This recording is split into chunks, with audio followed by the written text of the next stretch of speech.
জাতীয় championship ২০২৫ football প্রতিযোগিতার প্রথম ম্যাচে জয় দিয়ে যাত্রা শুরু করল স্বাগতিক কুমিল্লা জেলা দল।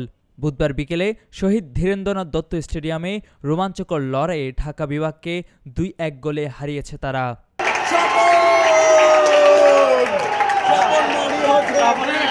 খেলার শুরু থেকে মাঠে ছিল দর্শকদের তুমুল উৎসাহ আর দুই দলের দারুণ লড়াই। ২০ মিনিটে মেহেদীর বাঁ পায়ের দুর্দান্ত শটে এগিয়ে যায় কুমিল্লা। ৩২ মিনিটে স্বপনের জোরালো শটে ব্যবধান দ্বিগুণ হয়।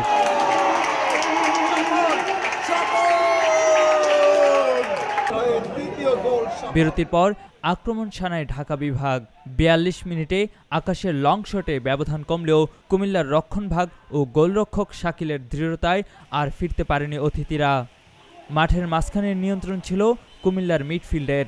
গোলদাতা মেহেদী ও স্বপনের পাশাপাশি ফরওয়ার্ড সাইফুল ও মিডফিল্ডার শামীম ছিলেন পুরো ম্যাচে প্রাণবন্ত। ম্যাচের উদ্বোধন করেন কুমিল্লা অতিরিক্ত জেলা প্রশাসক সাইফুল ইসলাম। এ সময় আরও উপস্থিত ছিলেন জেলা ক্রীড়া কর্মকর্তা মোহাম্মদ আফাজ উদ্দিন, জেলা ক্রীড়া সংস্থার আহ্বায়ক কমিটির সদস্য আরিফ খান ও আহসান উল্লাহ স্বপন। অতিরিক্ত জেলা প্রশাসক সাইফুল ইসলাম বলেন, তারুণ্যের উৎসবের মাধ্যমে আমরা তরুণদের খেলাধুলায় যুক্ত করতে চাই। জাতীয় চ্যাম্পিয়নশিপের এই আয়োজন নতুন প্রজন্মকে ফুটবলের প্রতি আগ্রহ আরও বাড়াবে।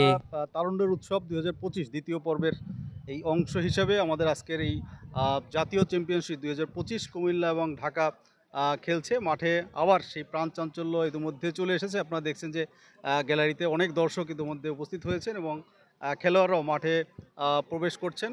আমরা আশা করছি যে এর মাধ্যমে মাঠ আবার খেলার জন্য যে আমাদের যে সামনে যে খেলাগুলো আসছে, ফুটবল থেকে শুরু করে অন্যান্য সকল খেলা আবার চমৎকারভাবে আমরা সবাই উৎসাহ উদ্দীপনার সাথে সবাই একসাথে আমরা খেলতে পারব।